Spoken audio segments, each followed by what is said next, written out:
Want to instantly remove a moving watermark from Sora 2? Watch this before and after. Step 1. Import your Sora 2 clip into the editor timeline. Next, duplicate the clip and place the copy directly above the original track. Create a precise mask around the moving watermark with the pen or spline tool. Animate the mask to follow the watermark frame by frame using keyframes.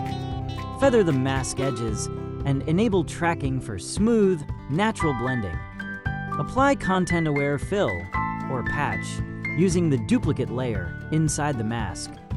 Add motion blur and edge blending to match the original footage movement. If small artifacts remain, apply a tiny clone stamp fix on problem frames.